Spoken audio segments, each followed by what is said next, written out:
పిల్లలు కావాలనే మీ కలను నెరవేర్చుకోండి. మొదటి కన్సల్టేషన్, మొదటి స్కానింగ్ ఉచితం. వివరాల కొరకు హెగ్డే ఫెర్టిలిటీని సంప్రదించండి. నమస్తే, నేను Keshav. Welcome to Suman TV. Andhra Pradesh ముఖ్యమంత్రి చంద్రబాబు నాయుడు ఢిల్లీ వెళ్ళారు. అలానే ప్రధానమంత్రి నరేంద్ర మోడీ అతి త్వరలో ఆంధ్రప్రదేశ్ రాబోతున్నారు. ఈ పర్యటన వెనుక ఉన్నటువంటి ఆంతర్యం ఏంటి? అటల్ బిహారీ వాజ్పేయి శత జయంతి సభతో పాటు ఎన్డీఏ కూటమి పక్షాల భేటీకి చంద్రబాబు నాయుడు అటెండ్ అవ్వబోతున్నారు. అలానే రాష్ట్రానికి రావాల్సినటువంటి అనేక అంశాల గురించి కేంద్రంతో చర్చలు జరిపేటువంటి అవకాశం కూడా ఉంది. ఇక ప్రధానమంత్రి రాకకు సంబంధించి పలు అభివృద్ధి కార్యక్రమాలతో ఇది ముడిపడి ఉంది అనేటువంటి అంశం బయటకు వస్తున్నటువంటిది పరిస్థితి ఉంది. సో ఈ పర్యటనల ద్వారా ఆంధ్రప్రదేశ్కి ఎలాంటి ప్రయోజనం కలగబోతుంది, ఈ అంశాన్ని విశ్లేషించేటువంటి ప్రయత్నం చేద్దాం.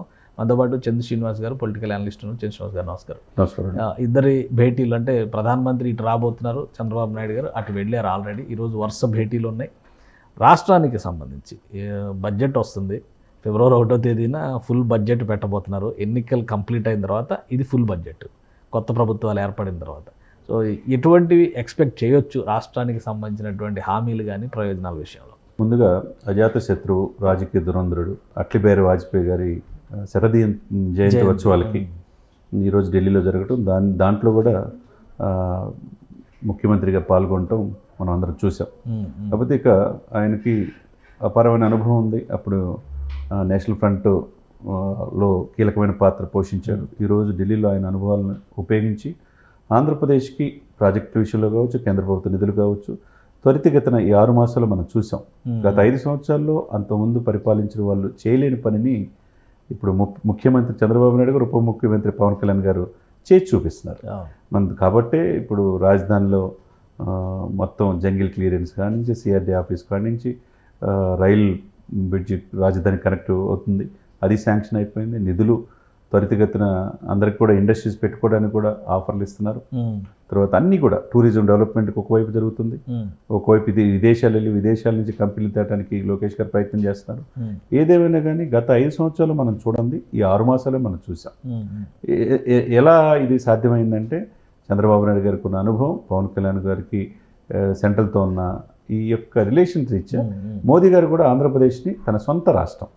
ఒకప్పుడు తెలుగు రాష్ట్రాలంటే చిన్నచూపు ఉండేది, నార్థరన్ స్టేట్స్కే ఎక్కువ యూపీ అటువంటి ప్రాధాన్యత ఉండేది. దాని నుంచి ఏది చేసినా, ఏ ప్రాజెక్ట్ అయినా ముందు ఆంధ్రప్రదేశ్ మీద దృష్టి పెడుతున్నారు. కాబట్టి మీరు చెప్పినట్టుగా ఈరోజు ఢిల్లీ పెద్దలతో మాట్లాడటం, రేపు మీరు అన్నట్టు బడ్జెట్ 6 నెలలు అయింది, బడ్జెట్ లేదని వైసీపీ వాళ్ళు ఆరోపిస్తున్నారు. ఫుల్ బడ్జెట్, ఎందుకంటే అప్పులమయమైపోయింది, 10 లక్షల కోట్ల అప్పు ఉంది, నెలకి 6,000 కోట్లు ఇంట్రెస్టే కడుతున్నారు. మరి దీని నుంచి గట్టెక్కాలంటే కేంద్ర ప్రభుత్వం రాయితీలే, కేంద్ర ప్రభుత్వం. ఇప్పుడు చంద్రబాబు నాయుడు గారు వెళ్తే ఏమిస్తారు, మోడీ గారు వస్తే ఏం తెస్తారు? మ్యూచువల్గా ఇప్పుడు చంద్రబాబు నాయుడు గారు వెళ్ళింది రాష్ట్ర అభివృద్ధి కోసమే. రాజధాని పనులు, పోలవరం పనులు, కేంద్ర ప్రభుత్వం నిధులు జనవరిలో ప్రారంభించాలి. కాబట్టి సఫిషియెంట్గా నిధులు రావాల్సిందే కేంద్ర ప్రభుత్వం నుంచి. కాబట్టి కేంద్ర ప్రభుత్వం అధికారులు రావడానికి కూటమి ఎంతో ఉపయోగపడింది ఆంధ్రప్రదేశ్ నుంచి. అది కూడా కేంద్ర ప్రభుత్వ పెద్దలకు తెలుసు.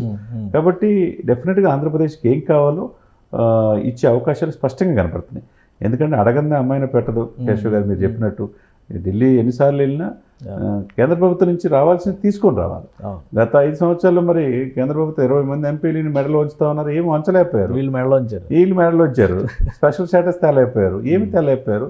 అస్తవ్యస్తం అయిపోయింది ఆంధ్రప్రదేశ్. మరి ఇది అస్తవ్యస్తమైన ఆంధ్రప్రదేశ్ని గాడిలో పెట్టాలంటే అడగాలి, కేంద్ర ప్రభుత్వంలో మంత్రులు కలవాలి, ఆ విధంగా నిధులు తెచ్చుకోవాలి. అది ప్రధానమంత్రి గారు వస్తారు అంటే ఏంటి? ప్రధానమంత్రి గారు జనవరి ఆల్రెడీ విశాఖపట్నం వస్తారు అని చెప్పి చివరి క్షణంలో వాయిదా పడింది. నవంబర్ 30న రావాల్సింది వాయిదా పడింది. ఇప్పుడు ఈసారి వస్తే ఏం చేస్తారు? అదే డెఫినెట్గా ఆంధ్రప్రదేశ్కి ఏం చేయాలో అన్నా మేము ఉంటామనేది భరోసా ఇవ్వగలరు. ఎందుకంటే ఢిల్లీని తలదన్నే రాజధాని చేస్తానని ఆ రోజున 2014లో చెప్పారు. మనం అది తెలిసిన అంశమే. మరి ఆ తర్వాత క్రమంలో పార్టీ మారటం, వేరే పార్టీ అధికారులు రావటం, వాళ్ళు అడగకపోవటం, 3 రాజధానులు అనటం, ఎంత లాస్ అయిందో ఆంధ్రప్రదేశ్ మనం చూసాం. కాబట్టి ఇప్పుడైనా ఆంధ్రప్రదేశ్ని గాడిలో పెట్టాల్సిన బాధ్యత మోదీ గారికి కూడా ఉంది. కాబట్టి మోదీ గారికి తెలుసు అపారమైన. అమలాపురం స్పెషల్ టూర్ ఎందుకు, ఏమన్నా రీజన్ ఉందా? ఇప్పుడు అమలాపురం, ఇప్పుడు బాలయోగి అంతకుముందు మనం స్పీకర్గా చేశారు, ఒక దళితుడు. అదేవిధంగా ఆ యొక్క వారధి కూడా తీసుకొచ్చారు. ఆ తర్వాత అమలాపురం అనేది చాలా కీలకమైనది ఈ కూటమికి. కాబట్టి ఆ పాయింట్ ఆఫ్ వ్యూలో అక్కడ ఎంపీ ఎవరున్నారు, బాలయ్య కొడుకే ఉన్నాడు. మరి ఉన్నప్పుడు అక్కడ నిధులు గోదావరి జిల్లాలకి ముఖ్యంగా ఇప్పుడు విశాఖపట్నం మిస్ అయిపోయారు. ఇప్పుడు గోదావరి జిల్లాలో ఎక్కువగా 100% రిజల్ట్ జీరోకే వైసీపీ పరిమితం చేశారు. అటు జనసేన, బీజేపీ, టీడీపీ కలిసి మళ్ళీ ఆ జిల్లాల మీద దృష్టి పెట్టాల్సిన అవసరం బీజేపీకి కూడా ఉన్నది. కాబట్టి ప్రాజెక్ట్స్ మొన్ననే అఖండ గోదావరి ప్రాజెక్టు విషయంలో కావచ్చు, గండికోట ప్రాజెక్టులు. కానీ ఎక్కువ మంది ఎక్స్పెక్ట్ చేస్తుంది విశాఖ ఉక్కు గురించి, స్టీల్ ప్లాంట్ గురించి ఏదన్నా ప్రకటన ఇస్తారు అని విశాఖ టూర్ అనగానే అది ఎక్స్పెక్ట్ చేశారు.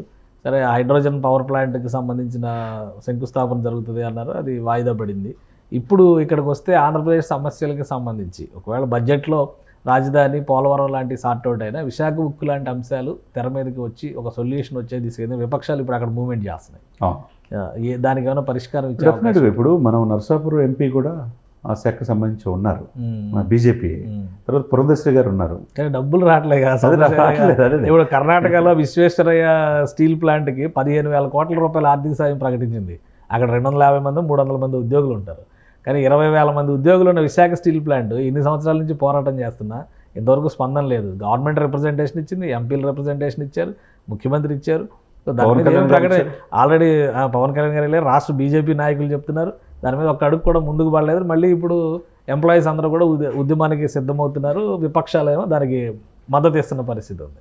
సో దానికి ఏమైనా పరిష్కారం వస్తుందా అనే ఆశ నూతన సంవత్సరంలో ఆశ నెరవేరుద్ది. అది స్పష్టంగా కేశవ్ గారు కనపడుతుంది. ఎందుకంటే డెఫినెట్గా మీరు అన్నట్టు ఆంధ్రుల విశాఖ హక్కు, ఆంధ్రుల హక్కు అని అనేక మంది చనిపోయారు. వెంకయ్యనాయుడు గారు లాంటి వాళ్ళు కూడా ఉద్యమంలో పాల్గొన్నారు. డెఫినెట్గా అది ప్రైవేట్ పరం కాకుండా అది కాపాడే బాధ్యత ఇప్పుడు బీజేపీకి ఉంటుంది. ఎక్కడైనా చిన్న చిన్న లోపాలు ఉంటే సరిదిద్దుకొని ఎంప్లాయీస్లో కూడా వాళ్ళు ఉద్యోగాల పట్ల చిత్తశుద్ధి పనిచేసే విధంగా చేసుకోవాల్సిన బాధ్యత ఉంటుంది. డెఫినెట్గా విశాఖను కాపాడతారు, అందులో నో డౌట్, దాంట్లో డౌట్ పడాల్సిన అవసరం లేదు. ఇక్కడ నర్సాపురం ఎంపీ కాబట్టి ఆయన కూడా ఉన్నాడు కాబట్టి ఆ శాఖకు సంబంధించి వాళ్ళది కూడా బాధ్యత ఉంటుంది బీజేపీది కూడా. ఇకపోతే ఆంధ్రప్రదేశ్ మీద దృష్టి బీజేపీ పెట్టారు కాబట్టి వీళ్ళకి ఏది కావాలంటే అది ఇవ్వడానికి వాళ్ళు కూడా రెడీగా ఉన్నారు. ఆ దిశగా బడ్జెట్లో ఆంధ్రప్రదేశ్కి తగిన ప్రాధాన్యం వస్తుందని ఆశించవచ్చు. గత 5 సంవత్సరాలు కదా, 10 yearsలో ఎప్పుడు లేని విధంగా ఆంధ్రప్రదేశ్కి పోలవరం విషయంలో, రాజధాని విషయంలో బడ్జెట్లో కేటాయించింది మనం చూసాం. రాయలసీమకు కూడా ప్రాజెక్టులు కేటాయించి చూసాం. ఒక ఇది గుడ్ మూవ్గా మనం పరిగణించాం. మనం కూడా చాలా దానికి కొనసాగింపు ఉంటుంది. ఎందుకంటే ఆ బడ్జెట్కి కొనసాగింపు 100% దాని కొనసాగింపుగా ఉంటుంది.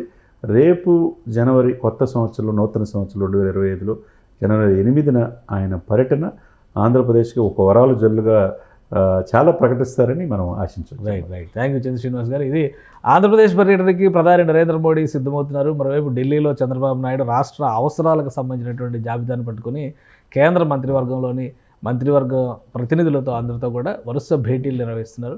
రాబోయేటువంటి బడ్జెట్లో ఫిబ్రవరి 1వ తేదీన ఫుల్ టర్మ్ బడ్జెట్ని వచ్చే ఆర్థిక సంవత్సరానికి కేంద్ర ప్రభుత్వం ప్రవేశపెట్టబోతుంది. కాబట్టి ఆంధ్రప్రదేశ్ అవసరాల రీత్యా చూస్తే రాజధాని నిర్మాణం, పోలవరం నిర్మాణం, విశాఖ రైల్వే జోను, అలానే విశాఖ స్టీల్ ప్లాంట్కి సంబంధించినటువంటి అంశాలతో సహా గతంలో ఇచ్చినటువంటి విభజన హామీలకి సంబంధించి ఒక స్పష్టమైనటువంటి ఫుల్ లెంత్ బడ్జెట్ ప్రాథమిక ప్రాధాన్యం ఆంధ్రప్రదేశ్కి దక్కే విధంగా ఉండొచ్చని శ్రీనివాస్ గారు విశ్లేషిస్తున్నారు. ఇది special discussion. Keep watching. Suman టీవీలో మీ పర్సనల్ అండ్ బిజినెస్ ప్రమోషన్స్ కోసం కింది నెంబర్కి కాంటాక్ట్ చేయండి.